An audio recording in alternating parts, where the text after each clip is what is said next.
nós falaremos sobre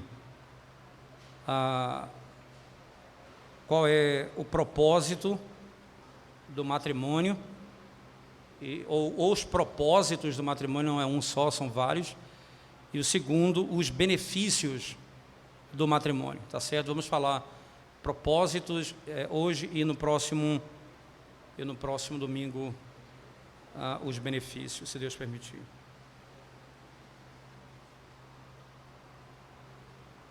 Irmãos, você sabe que o nosso material, nós estamos trabalhando aqui, como eu falei, é tirado muito de pessoas que pesquisaram sobre as obras dos puritanos, e é um trabalho bem amplo nesse sentido. Então, quando nós falamos os puritanos, entenda que é porque é um entendimento geral deles. Significa que todo mundo pensava assim, mas era geral, era assim. Então, os puritanos, eles acreditavam que os propósitos e benefícios do casamento ou do matrimônio, eles fluem naturalmente da instituição que Deus, da instituição do matrimônio. Então, Deus foi que instituiu o matrimônio, então dessa realidade é que flui tanto o propósito quanto o benefício. Porque se é estabelecido por Deus, tudo que Deus fez tem um propósito. Veja, todas as coisas cooperam para o bem daqueles que amam a Deus, daqueles que foram chamados segundo o seu propósito. Então, quando você, por exemplo, lá em Efésios, capítulo 1, verso 11, dá uma olhadinha rápida lá, né? Efésios 1, 11, o apóstolo Paulo, ele usa essa palavra propósito também de maneira bem clara, né? Por exemplo, rapidamente aqui, Efésios, capítulo 1, verso 11. Nele digo, em quem também fomos feitos herança, havendo sido predestinado conforme o propósito daquele que faz todas as coisas segundo o conselho da sua vontade. Então, o propósito daquele que faz todas as coisas segundo o conselho da sua vontade. Então, o propósito do matrimônio, ele não pode estar em outro, senão naquele que instituiu o matrimônio. Esse é o propósito, e aqui está o propósito. Então, é nele que nós vamos buscar esse conceito, tá certo? Então, o matrimônio, ele tem um propósito como aquilo que é básico e fundamental.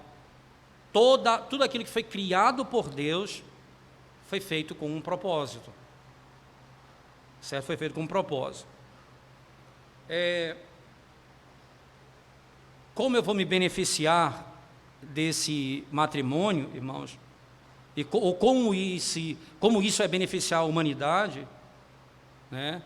Você vai ver que Deus declarou, depois de dizer, tudo que Ele fez é muito bom, isto é, tudo que Ele faz é bom, Ele declara o matrimônio. Logo, todas as coisas que Deus realizou, elas são boas, muito boas.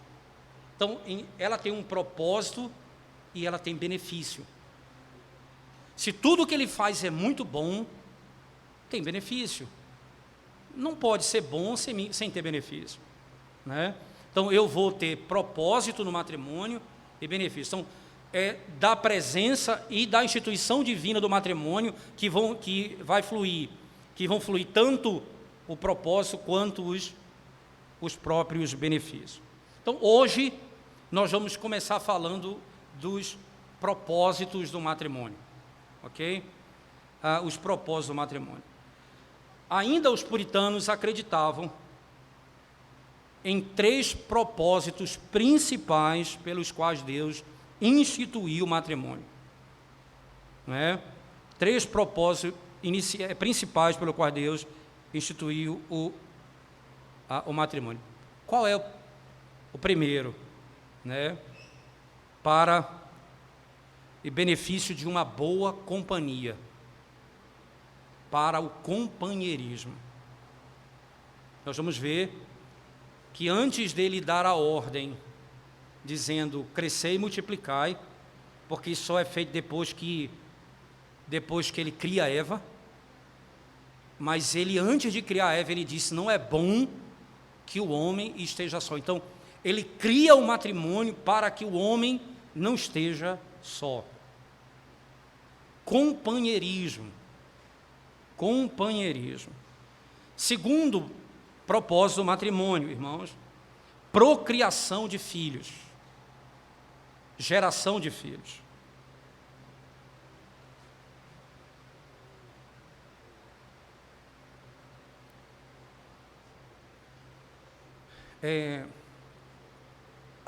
Alguém é dono de um... Deve ser, porque está aqui, né? Fiat Ideia.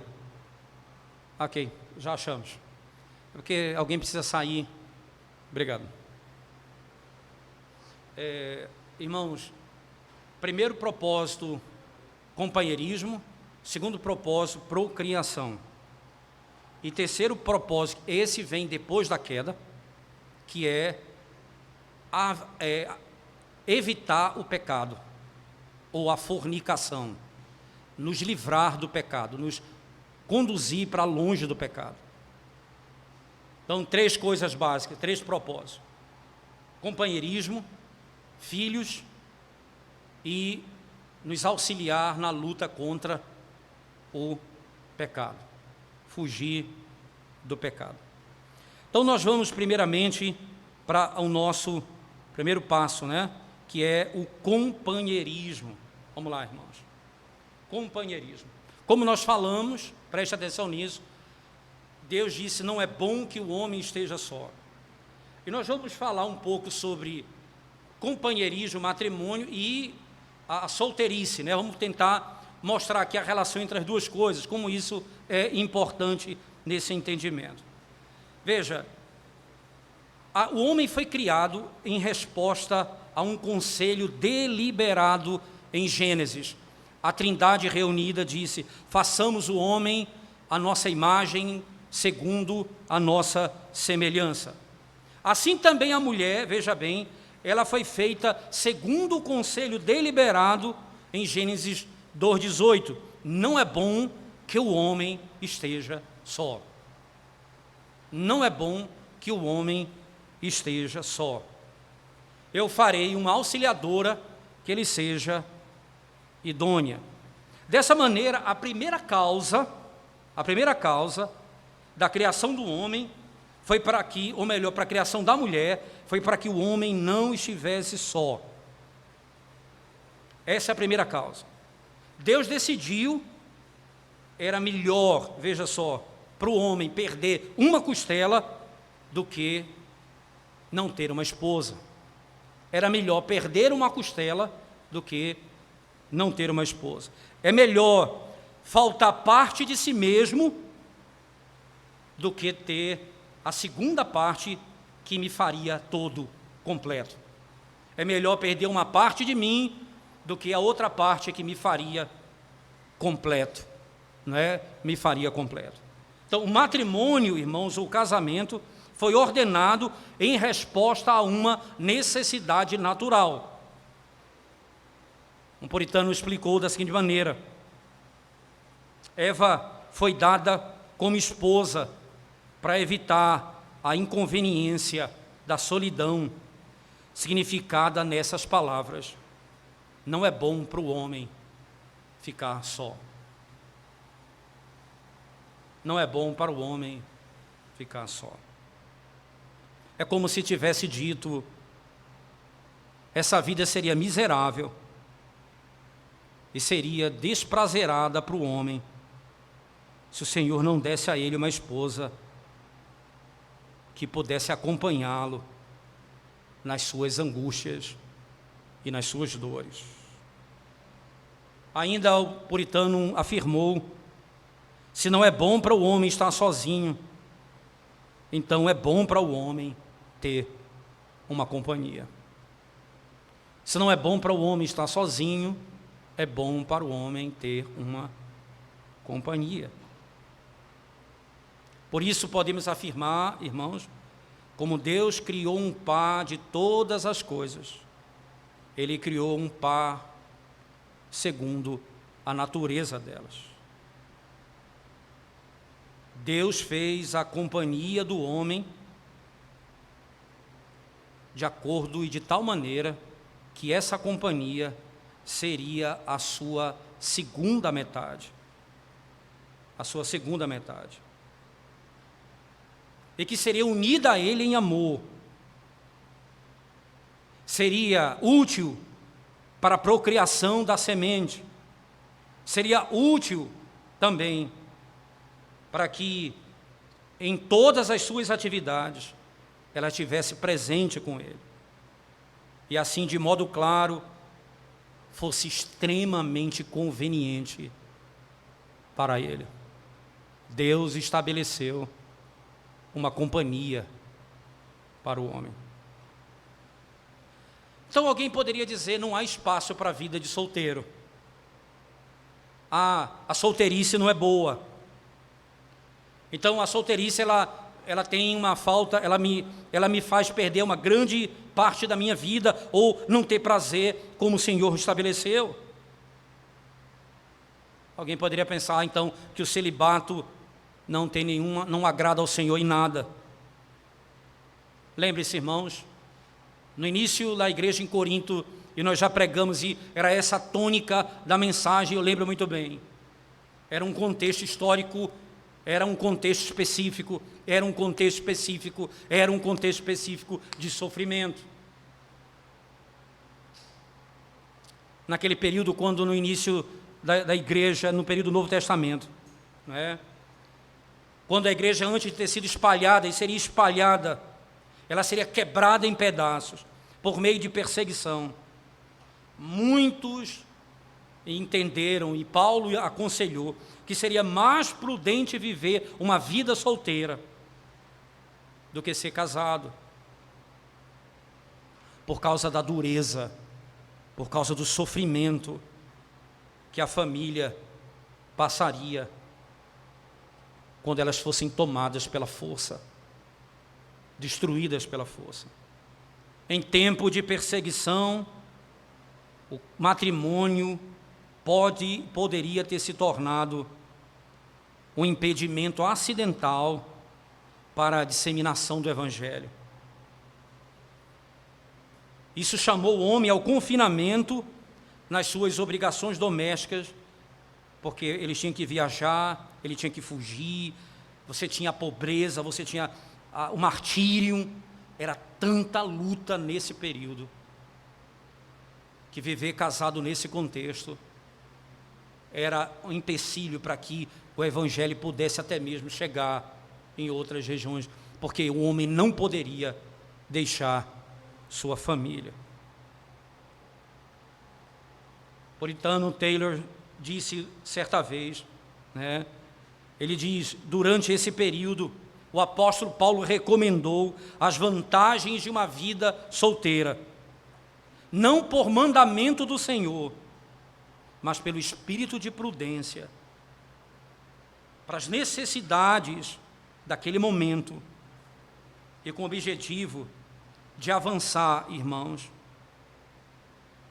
o ministério da pregação da palavra pelo mundo. Por isso Paulo diz que ele tinha mais liberdade para ir, porque ele estava livre quanto a isso. A solteirice não era em si mesmo melhor, irmãos, não é? Podemos dizer, a solteirice não era em si mesmo melhor para servir a Deus, mas ela poderia ser mais útil durante os tempos de aflição nos quais a igreja viveu. O apóstolo Paulo ordenou a vida de solteiro. Ele ensinou sobre isso, né? Não simplesmente no que diz respeito ao fato de que seria algo ordenado por Deus, mas, mais uma vez, pelo tempo de aflição que a igreja estava vivendo. Quando Deus chama uma pessoa para ser solteira, Ele dá condição para ela, claramente. E Deus descreve isso. Deus, quando chama alguém para ser solteiro, Ele dá condições para ela.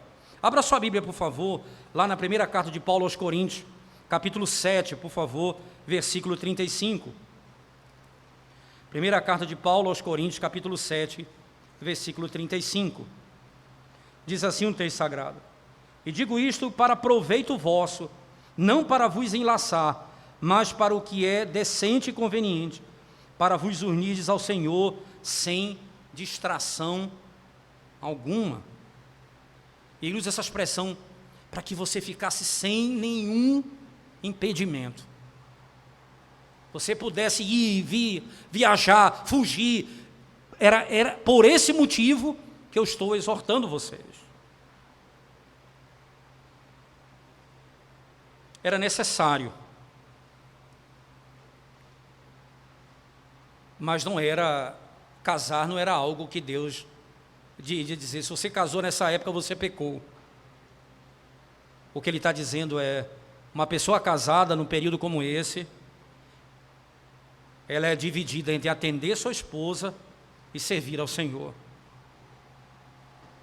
A vantagem da solteirice é, entretanto, não é uma devoção não dividida. Você se dedica somente e faz tudo o que é necessário pelo Senhor. Você vai servir a Deus na sua casa, restrita à sua família, esse é o grande ponto. E no outro caso você vai sair pelo mundo. Essa é a linguagem que Paulo utiliza no texto, né? Então, não haverá distração, não haverá divisão no texto. Uma vida sem casamento ou a solteirice, né?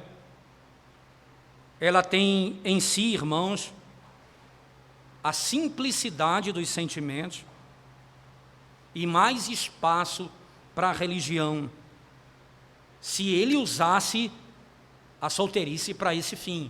Não a natureza do ser solteiro te dará mais comunhão com Deus ou coisa assim, porque não há estado nesse mundo que te dará mais comunhão a Deus, se você não buscar a Deus. Mas se você vai buscar a Deus, ser solteiro, nessas circunstâncias, é muito mais claro. Por isso Paulo trata sobre isso com muita clareza.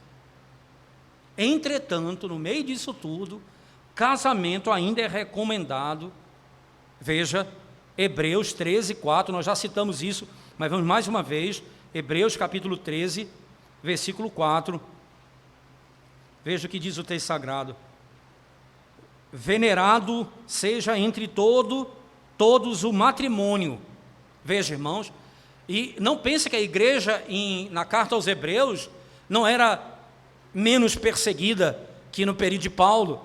A igreja aqui em Hebreus, no tempo da carta aos Hebreus, ela foi escrita por causa de muitos que estavam querendo até abandonar a fé e voltar ao judaísmo no meio da perseguição. Então Paulo, o autor da carta aos Hebreus, vai dizer: venerado seja entre todos o matrimônio e o leito sem mácula.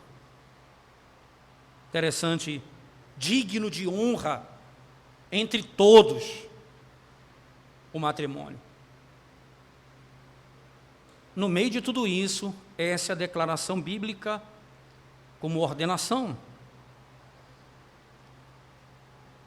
E nunca foi dito isso da solteirice. É digno de honra a solteirice. É dito do matrimônio isso. Porque a solteirice, ela é um chamado de Deus específico, não é? Um chamado de Deus específico, ou no período de extrema necessidade, quando a igreja passa por profunda perseguição e angústia. Perseguição e angústia. A solteirice, irmãos, nunca foi ordenada na Escritura. O casamento foi.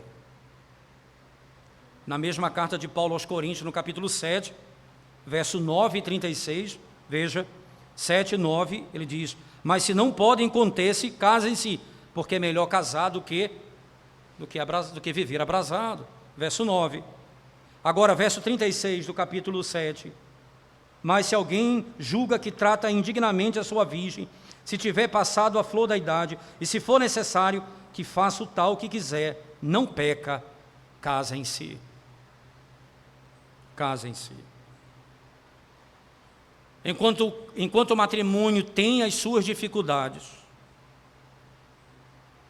a vida de solteiro tem os seus desejos. Enquanto o matrimônio tem as suas lutas, a vida de solteiro tem os seus desejos, que podem se tornar mais angustiantes, mais perigosos e mais capazes de produzir resultados que levem ao pecado. Enquanto as angústias do matrimônio nos chamam para o exercício da nossa obrigação marital e da piedade. Da nossa obrigação marital e da piedade. Embora possa ser argumentado ainda que uma vida solteira ou um solteiro tem a vantagem de viver uma vida de pureza e devoção. Deve ser lembrado, irmãos, nenhuma dessas graças é ausente também na condição de casado. Ora, é lembrado o texto de Hebreus, no capítulo 13, verso 4. Venerado seja entre todos o matrimônio, e o leito sem mácula. Mas ele diz, aos fornicadores, porém, e aos adúlteros, Deus os julgará. A pureza, ela não é também diminuída no matrimônio, porque a vida íntima de um casal é tratada com a pureza ordenada pelo Senhor. Não há aqui nada que fuja esse princípio, né? Pureza e devoção devem ser exercitados no matrimônio para preservar a honra do matrimônio, e ambos devem ser exercitados no meio das lutas, não é? No meio das angústias, que muitas vezes não vão estar na vida do solteiro.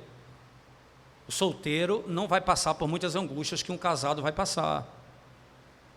Mas então, a piedade e a devoção no matrimônio nos ajudará a passar pelas lutas que são próprias do matrimônio. Alguém poderia imaginar o solteiro, irmãos, é uma vida cheia de doçura, perpétua doçura, porque nos deixa sem as angústias dos sofrimentos da vida de matrimônio. Pode ser verdade em algum aspecto, né? Mas ainda é uma vida clara de singularidade, e que muitas vezes, veja só, irmãos, a vida de dureza, a vida de angústia, ela é uma vida que está presente em qualquer um, em circunstâncias diferentes, seja no estado de solteirice, seja no estado de matrimônio, não importa, o sofrimento é parte disso. Mas o que nos ajuda é que no matrimônio eu tenho alguém para me socorrer, eu tenho alguém para me ajudar, eu não estou só. Aí eu tenho uma vantagem. Em Eclesiastes capítulo 4, versículo 10, você vai encontrar lá em Eclesiastes, né, essa expressão que é rica, né, eu diria, Eclesiastes capítulo 4, versículo 10, diz assim o texto sagrado: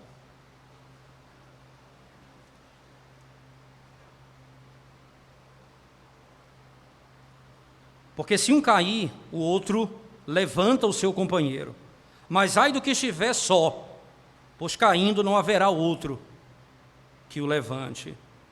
Não haverá outro que o levante. Se eu aplicar esse verso ao matrimônio, e aí foi feito isso por um puritano chamado Charles Bridges, ele resumiu dizendo o seguinte: para começar desde o princípio, com essa ordenança, onde Deus declarou a sua própria mente, não é bom para o homem estar só. Não é bom, ele diz, no paraíso muito mais no deserto não é bom. Se no paraíso não é bom para o homem estar só, ele disse muito mais no deserto, onde nós caminhamos, onde sofremos. Não é bom para o homem estar só, em hipótese alguma. Se uma vida solteira te dá mais tempo para devoção, a vida de casado é mais complicada e ela tem mais necessidade de que mais graça seja derramada sobre nós. Então, nós precisamos de maior devoção. Enquanto solteiro, eu oro sozinho. Casado, eu oro só. Eu oro com a minha esposa. Eu oro com meus filhos.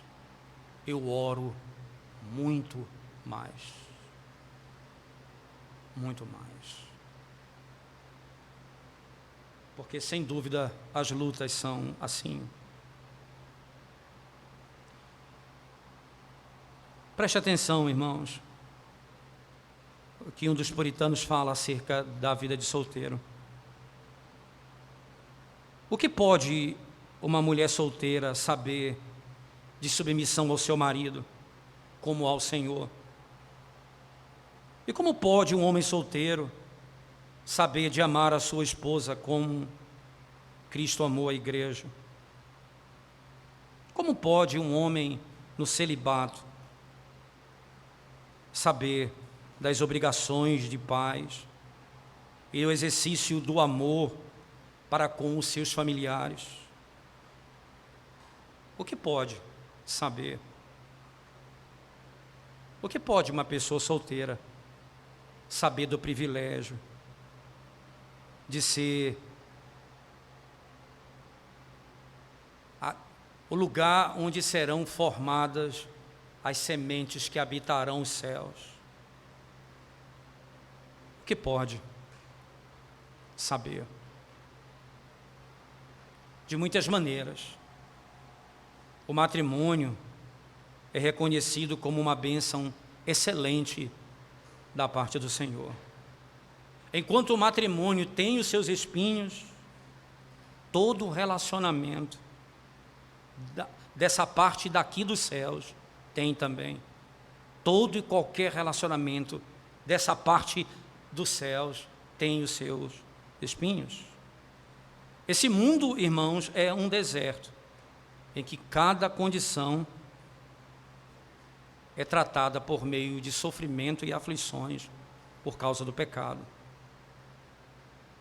Mas o sofrimento e as aflições, como disse Jó ao descrever sua vida, os nossos dias são poucos e cheios de angústia. Jó 14:1. Os nossos dias são poucos. Isso não é só o casado, é o homem nessa vida. Nenhuma condição, se você quer casar para ser eternamente feliz, não case. Porque nenhuma condição na terra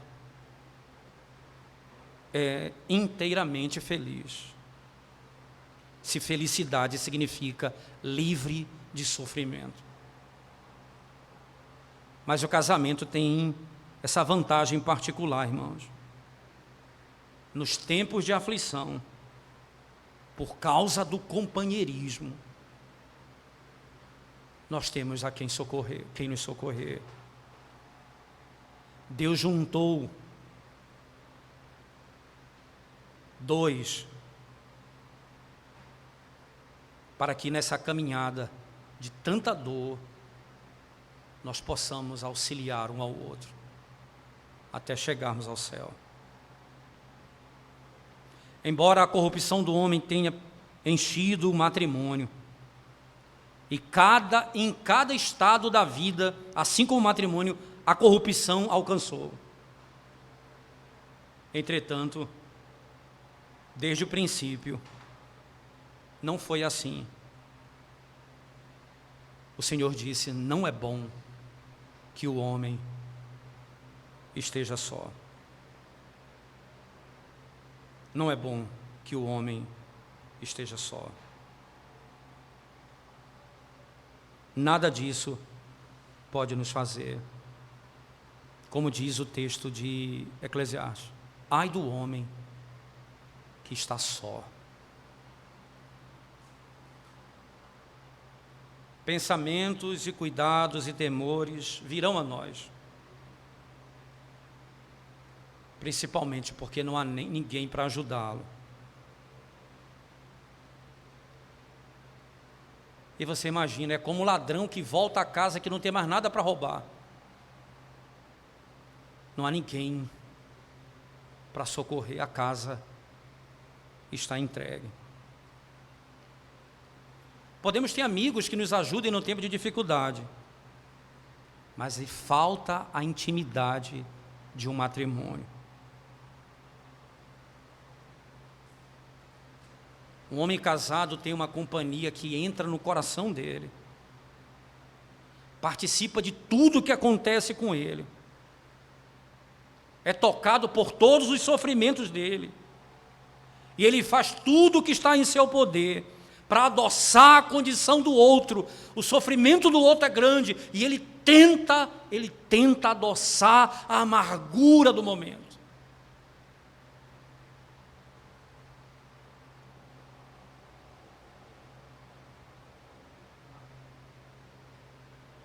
Que é melhor não, PGI 4040.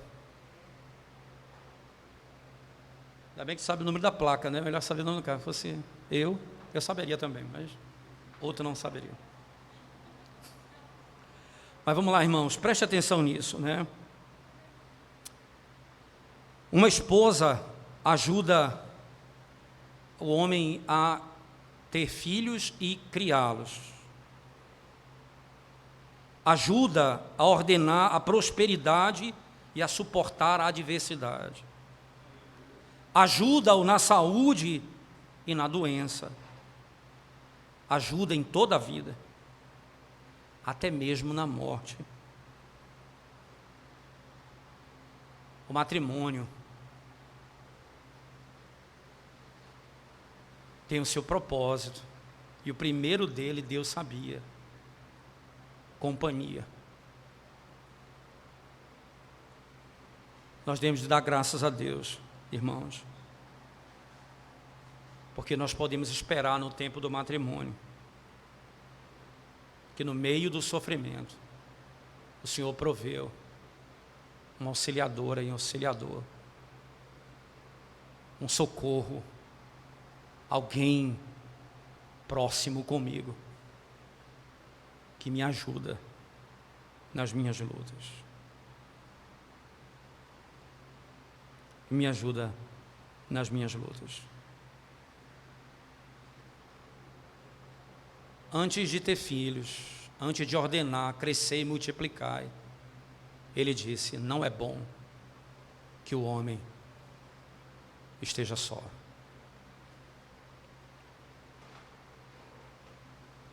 A beleza da companhia, por isso desejar estar perto do outro.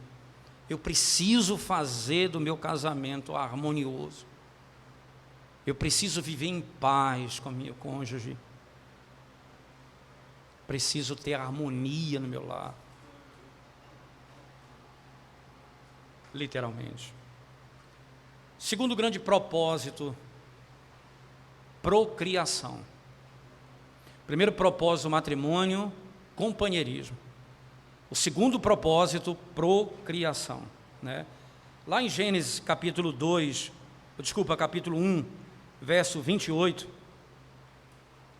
Gênesis capítulo 1, verso 28, diz assim a palavra de Deus: e Deus os abençoou, e Deus lhes disse: frutificai e multiplicai-vos, e enchei a terra, e sujeitai-a, e dominai sobre os peixes do mar, e sobre as aves dos céus, e sobre todo animal que se move sobre a terra.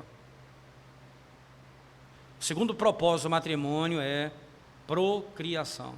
Enchei e multiplicai. Né? Deus nos deu então a ordem de crescer. É sobre a autoridade de cada criatura, irmãos, nesse mundo, que Deus estabeleceu o objetivo: crescer e multiplicar. Foi dado isso a todos eles. Todas as criaturas, entenda, não apenas o homem e a mulher, mas tudo que ele criou. Eles então começaram a produzir segundo o seu tipo, segundo a sua própria natureza. Eles começaram a procriar. Essa é a realidade do mundo. O homem não deveria apenas multiplicar, diferentemente de todas as outras coisas que cresciam, deveria dominar sobre toda a criação. O homem deveria se multiplicar e deveria dominar a criação. É como um vice-regente de Deus. Eles estavam ali exercitando o senhorio debaixo da soberania de Deus. A criação reconhecia naturalmente que o homem foi feito à imagem de Deus, e por isso se curva diante dele. Seja quando um jumento abaixa o seu pescoço para receber a carga, independe, eles reconhecem a autoridade do homem sobre eles, a criação dominando, o homem e a mulher dominando a criação. Quando Deus trouxe a mulher para o homem no matrimônio, Ele imediatamente os responsabilizou, dizendo: crescei e multiplicai. Era um dos propósitos do matrimônio: crescer e multiplicar. Você sabe por que a palavra matrimônio, né, de onde ela vem? É uma palavra latina, que é matrimonium mesmo, mas ela vem da palavra mãe, né? Essa expressão mãe, que em inglês usa a palavra mothered, que é uma expressão em inglês que ela foi feita para crescer, para multiplicar. Então, o casamento, ele tem um propósito. A própria palavra matrimônio diz o seguinte: Deus fará mães daquelas virgens que foram chamadas para esse matrimônio, isto é, para o casamento. E lá estaria a semente do mundo. E nesse relacionamento, na própria palavra matrimônio, estaria disposto o conceito: a semente do mundo seria mãe. Foi esse o propósito. Deus vai povoar a cidade do céu por Ele mesmo. Deus reservou a grande cidade dos céus a si mesmo. Mas o subúrbio, irmãos, Ele deu a nós, que somos regentes, para povoar. Os céus Ele o fará. E Ele ordenou que povoássemos a terra. Que povoássemos a terra. Esse foi um mandado dado por Deus antes da entrada do pecado. O que significa dizer, irmãos? Deus aqui, Ele queria mais do que simplesmente uma multiplicação natural do homem sobre a terra. Mais do que isso. Alguém podia pensar, então, ter filhos, não é? Porque o homem caído pode também cumprir a ordem divina. Ter filhos. Não é só isso que Deus está dizendo aqui. O que Deus está dizendo literalmente é: Deus desejava uma posteridade santa e religiosa que pudesse adorá-lo. Não era apenas ter filhos.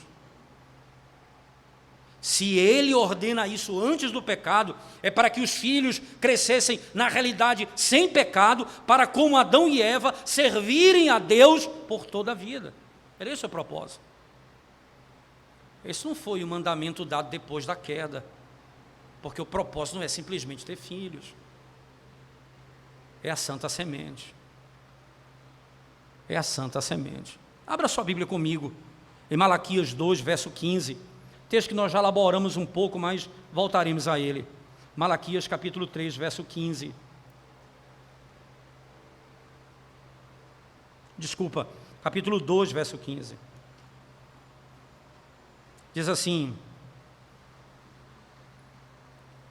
e não fez ele somente um, ainda que lhe sobrava o espírito. E por que somente um? Ele buscava uma descendência para Deus. Portanto, guardai-vos em vosso espírito, e ninguém seja infiel para com a mulher da sua moçada. Que texto interessante. O profeta aqui, irmãos, estava repreendendo o povo que estava pervertendo a ordenança do matrimônio. Primeiro, tomando mais de uma esposa. Lembre-se, a razão por que Deus juntou um homem a uma mulher no casamento é para quê? Para que buscasse a santa semente. Veja o texto. Para a santa semente. Ele juntou um homem e a mulher para a santa semente. Quando ele chama pais para crescerem e multiplicarem, antes da entrada do pecado, Deus estava dizendo a eles: propaguem a igreja do Senhor, para que eles possam encher a terra. Você lembra que a ordem que foi dada a Adão, Cristo cumpre: ide por todo o mundo, fazei discípulos. Lá em Apocalipse, virão povos de toda raça, língua e nação, e se prostrarão diante de mim. Então, todos os filhos que temeram a Deus se curvarão, de todos os povos e todas as raças. A ordem dada a Deus, a Adão ali, se cumpre gloriosamente em Cristo, com a santa semente sendo redimida em todas as nações do mundo. O propósito era: cresça, multiplique, e essa verdade se espalhe por toda a nação. O que Deus está dizendo a Adão e Eva, em última instância, é: criem filhos para a glória de Deus, criando uma semente separada para adorar ao Deus único e verdadeiro. Embora o pecado ainda não tivesse entrado, isso foi ordenado ali por Deus. Foi ordenado por Deus. O propósito era que nós tivéssemos filhos e educássemos, criássemos, evangelizássemos, para se tornarem adoradores do Senhor. Agora, irmãos, tanto a Escritura quanto a experiência nos ensina que nenhum casamento pode produzir filhos santos e piedosos por natureza. Depois da queda ficou claro isso.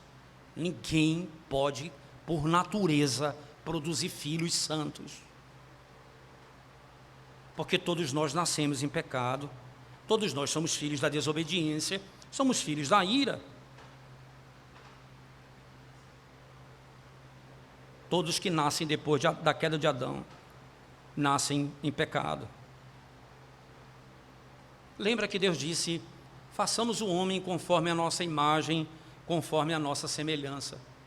Mas no capítulo 5 de Gênesis, Adão é descrito como aquele que dá... Adão, ele é pai de Sete. Veja lá, Gênesis 5, verso 1 e 2, o texto sagrado diz assim: este é o livro de gerações, das gerações de Adão, no dia em que Deus criou o homem. a semelhança de Deus o fez. Veja que coisa interessante. Aqui Deus fez o homem à sua imagem e semelhança. Agora no verso 2, o homem e a mulher os criou e os abençoou, e chamou seu nome Adão no dia em que foram criados. E ainda, e Adão viveu 130 anos e gerou um filho, à sua semelhança, conforme a sua imagem. Adão foi criado à semelhança e imagem de Deus, e ele cai. Agora, eles nascem ainda daquilo que ficou o resquício da imagem de Deus em Adão, mas o que prevalece categoricamente é a natureza caída deles. Eles são a imagem de Adão, caíram em pecado. A santidade dos nossos filhos, a santificação dos nossos filhos, não vem por natureza, mas pela graça de Cristo. Mas o pecado que veio ao mundo, irmãos, tornou nula a ordem de crescer e multiplicar? Não. Esse propósito permanece. Porque o que Deus ordenou ali foi simples. Uma geração santa. Devemos crescer e multiplicar para que os nossos filhos sejam educados, criados para a glória de Deus. Devemos criar filhos com a santa semente para o Senhor. Richard Baxter comentou: não é uma misericórdia pequena ser pai de uma santa semente. E esse é o propósito da instituição do matrimônio.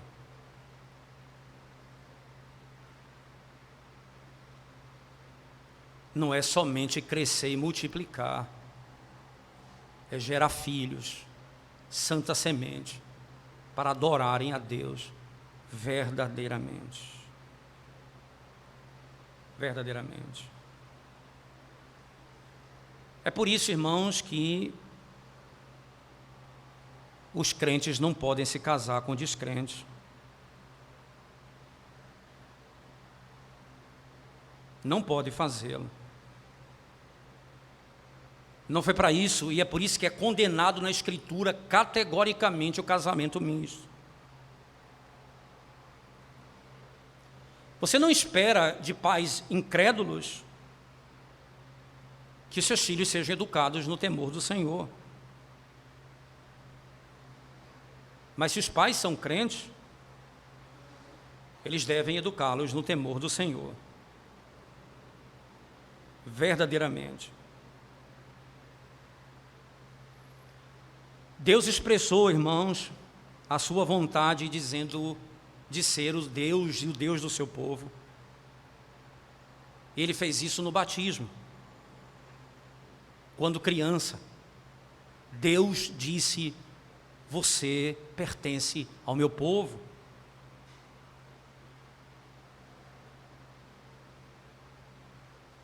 Deus chama os pais à responsabilidade e os encoraja, irmãos, a que os seus filhos conheçam a Cristo e se casem com Ele nas suas almas. Ele nos chama à responsabilidade para instruirmos os nossos filhos que estão debaixo da nossa responsabilidade. Eu não posso mais com os filhos que saíram da minha responsabilidade, mas aqueles que estão debaixo da minha responsabilidade, eu devo educá-los no Senhor.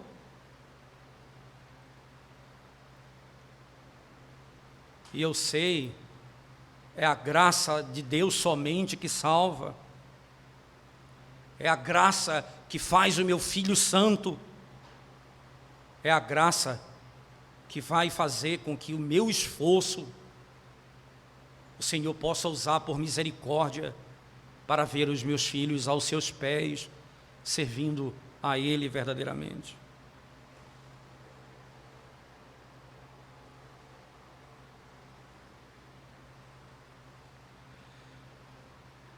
Preste atenção naquilo que vamos colocar como um ponto final, irmãos. Imagina isso. O número da humanidade pode ser aumentado por casamentos em que filhos e filhos são gerados.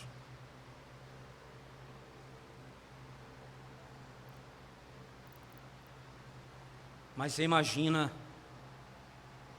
um crente que se casa com descrente e tem muitos filhos. Essas crianças serão levadas para dois caminhos diferentes. Esses filhos serão criados à parte de Deus, ignorantes quanto à vontade de Deus, em rebelião contra Deus. Crianças fora do pacto, crianças que vivem na neutralidade nas suas mentes e corações, motivadas contra Deus, a autoridade da sua palavra, contra Cristo, contra a salvação.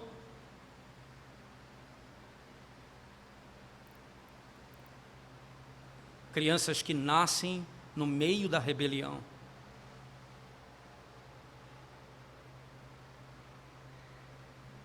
No meio do pecado.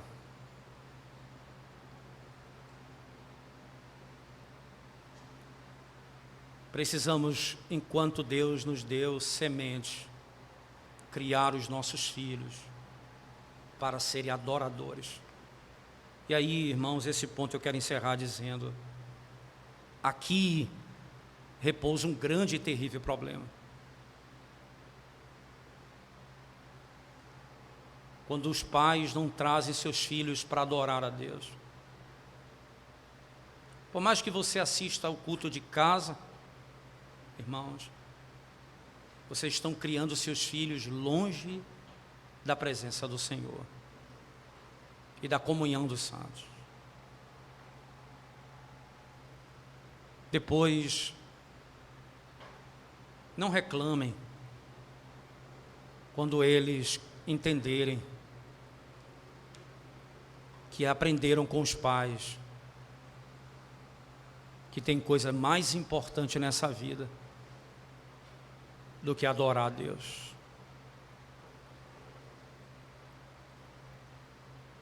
Do que adorar a Deus. O nosso tempo, é meio-dia, eu não quero, estou com esse propósito de não ultrapassar desse tempo. E senão, se eu começar o terceiro ponto, que é evitar o pecado, nós vamos entrar até 12h20, vamos passar um pouco do nosso tempo. Então eu vou encerrar aqui nesses dois primeiros tópicos, certo? E no próximo domingo eu termino o terceiro e adentro nos benefícios. Obviamente, vou dividir aí mais 2 aulas. Eu imaginava que podia fazer isso hoje, mas não deu. Tá certo?